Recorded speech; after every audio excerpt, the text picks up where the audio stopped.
I stood in the hotel room longer than I needed to, not because I was hesitating, but because moving felt like admitting that time was still going forward. Robert was dead, and yet nothing around me had shifted to acknowledge it. I wondered briefly whether I was supposed to start planning a funeral.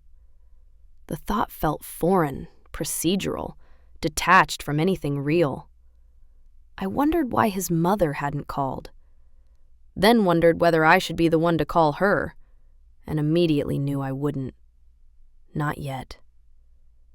Hilda crossed my mind next, the way she had looked the last few weeks. Pale, unwell. I told myself it meant nothing. I told myself I wasn't searching for patterns. At the door, my hand paused on the handle. A strange, practical thought surfaced. Whether I should tell the front desk I was stepping out. What if the inspectors came looking for me? What if they knocked while I was gone? I almost turned back. Instead, I pulled on my coat and left. The cold hit me immediately. Clean, sharp. I welcomed it. I told myself the air would help me think, help release the tightness coiled somewhere between my ribs and my throat. I felt clenched, like my body hadn't received the message that I was still allowed to move freely. I walked faster than necessary, unsure why I had thought the distance would be shorter. My thoughts slipped back to the investigation despite my effort to avoid them. Procedures. Questions. Faces that watched too closely. And David. I pushed that thought away just as quickly. David was an inspector. Whatever warmth had existed between us had boundaries. It had to. I passed a pet supply store and slowed without intending to. Through the window, I saw leashes, bowls, a large dog bed folded neatly on a shelf. Loki appeared in my mind without warning. The photo David had shown me. The way he had spoken about him with quiet care. I wondered if Loki had been blind from birth. I wondered if David had known exactly what he was taking on, and had done it anyway. The thought lingered longer than I allowed it to. I kept walking. Near the corner, my foot slid slightly on the pavement. I recovered without stopping, the movement automatic, practiced. I slipped. The excuse surfaced uninvited. I hadn't realized how often I had said it, how easily it had come. I dismissed the memory and focused on the building ahead. The hospital. It loomed heavier than I remembered. Old stone, narrow windows, the kind of place that holds pain quietly, without apology. Inside, the smell reached me first, disinfectant layered over something unmistakably human. My chest tightened before I could think my way out of it. I had been here before.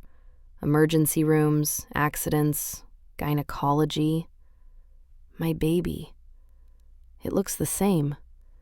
Corridors where time stretches and collapses without warning.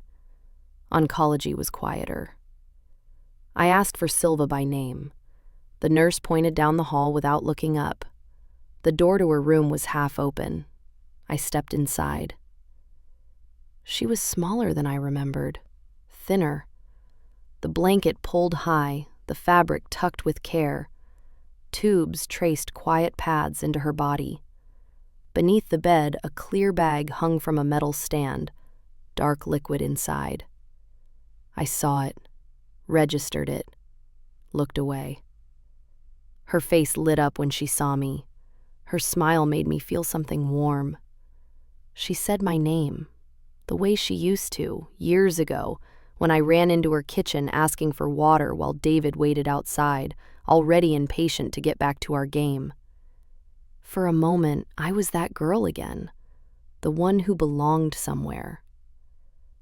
She spoke of David, her son, with a tenderness she didn't bother to disguise, mentioned him as if he might appear any second, as if time hadn't rearranged everything around us.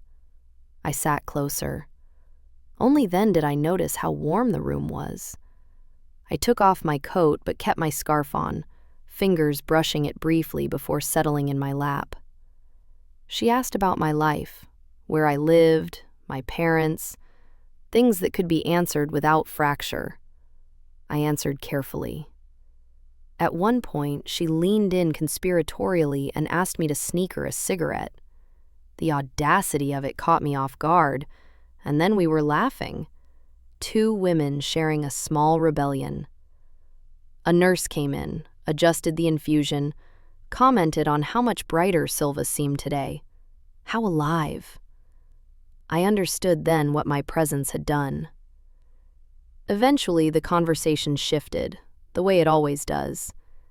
She mentioned the newspaper, the wedding announcement, said she had always thought I might end up with her son, as if she is teasing me. She laughed.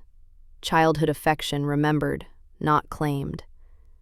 She told me she was glad I had chosen well. I smiled. She also knew Robert was dead, expressed her sorrow gently, without questions. But her gaze moved to my scarf. The room was warm, too warm, and yet I hadn't loosened it. My breath caught before I could stop it. I waited for her to ask, to point, to name the thing we were both circling. She didn't. She looked at me the way she always had, the way she had looked at scraped knees and bloody palms when I was a child, the way she had held me once, years ago, after I fell hard playing tag and couldn't stop crying because there was so much blood and I didn't understand where it was all coming from. "The worst is over," she had whispered then. "You're safe now." The memory hit me with startling clarity.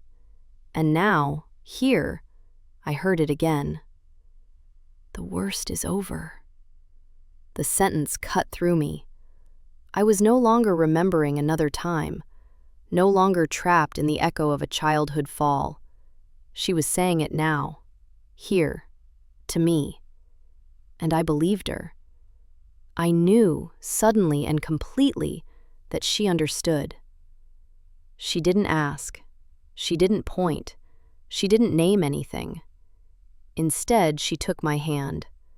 Her grip was firmer than I expected, grounded, present. We sat like that for a long time, neither of us speaking. Outside the window, snow fell thick and heavy. The flakes pressed against the glass and melted slowly, leaving thin trails behind. Footsteps passed in the hallway. The nurse glanced in and moved on. Silva turned toward the window and commented on the snowfall, as if it were the most important thing in the world. I watched it with her. And for the first time in days, I let myself believe that what she said might be true.